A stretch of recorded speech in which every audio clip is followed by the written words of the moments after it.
Okay, let me tell you my experience then. I have seen that many times. I've seen men laugh at each other for like, oh, my girlfriend hit me. You should have been a man. You should have thugged it out. But do you understand that maybe the guys you hang out with are the guys that they're so-called toxic? Because the masculine men that I'm talking about would never do that. My name's John. It's been 5 years since I directed an episode on this exact same topic, and it has only grown more relevant. So let's jump into our discussion between feminists and men's rights activists. Men already have all their rights. If you agree, step forward.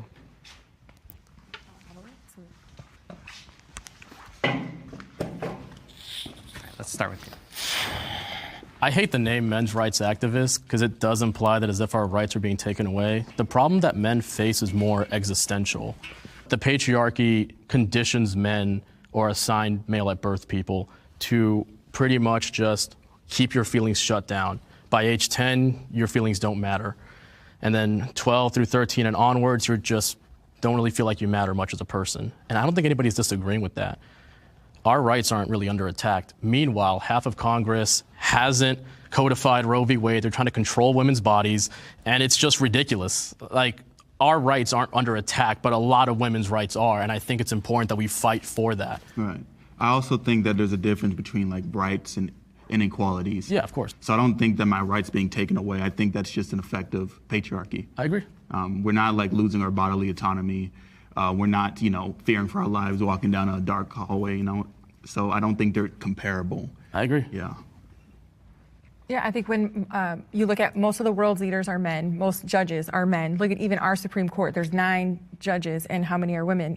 It's the fact that women had to fight and ask to, in 1974, get access to have their own bank account, like that's absurd. That's absurd that, just because there's a little clause in the Constitution that says all men being equal, they're going to play dumb and act like that means just men. It doesn't mean human. And for women to have to fight for anything to be equal to a man is just... It's ridiculous. It proves that men have their right. They're the ones that set the rights. They're the ones that, if that's most of our Senate, our House, our Congress, everybody, they're the ones that vote over the laws and things that get passed. They have the rights, and they're the ones that dish them out to everybody else, and you're lucky if you can get them.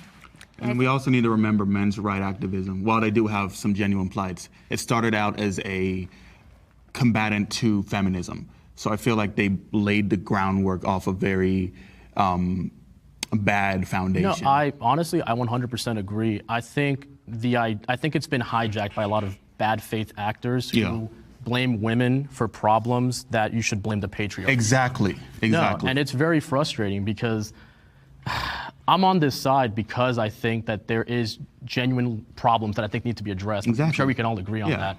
What are some of those problems?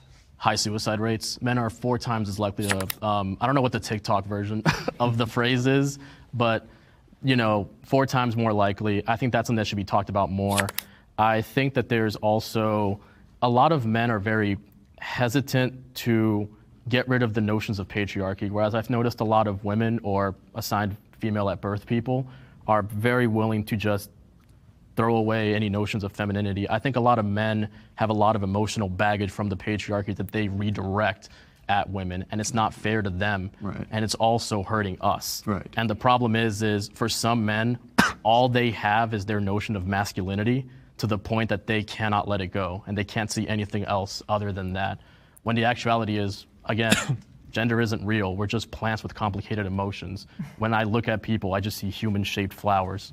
Yeah, I would agree with you. I would say that a lot of these men's rights activists, they're struggling. Like you said, they have high suicide or high self-deletion, whatever we're supposed to say, rates. I don't know what the word is, dude. And the way they're coping with it, themselves. yeah, and the way that they're coping with it is by saying, okay, we're having this issue, so we need to put women back. Exactly, and, it's not and fair. Be this, we need to take away their rights. We need this society to be the way it was, where like all the rights that were afforded to people, it was men. Men are the first people to get rights, and then other people have to, especially white men, and then everyone else has to catch up to to them, and because they're struggling, they go, oh, let's turn the clock back. Number one, that's impossible. Yeah. You're not going to turn the clock back. And number two, I don't think that's actually going to help the issue. It's not going to Yeah. help the issue. He'll handle it. On the suicide thing, I do think it's important to have a little bit of nuance that women actually attempt suicide that's far true. more often. The That is reason why true, men yes. are more successful as it is because they're more likely to own a firearm and use it. Yes.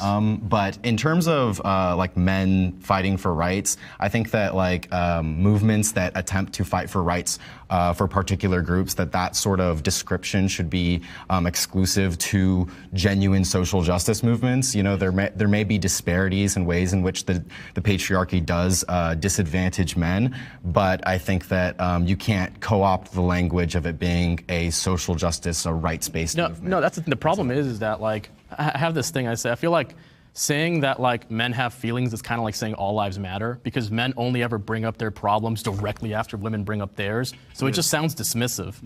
And that's the problem, is that for a lot of men, I think we feel so uncared for by society. We feel so like just like we don't really matter unless we prove our worth, that anytime any social movement gets any sort of traction, we just immediately just bum rush that. And it really makes me wonder that there are rational men's rights activists, seeing as yourself, but are these people advocating, bad actors, for women's rights to be peeled back for them to feel comfortable? I think so, because I think the problem is that a lot of men, again, people who are so rooted in their gender bother me, because it only hurts you.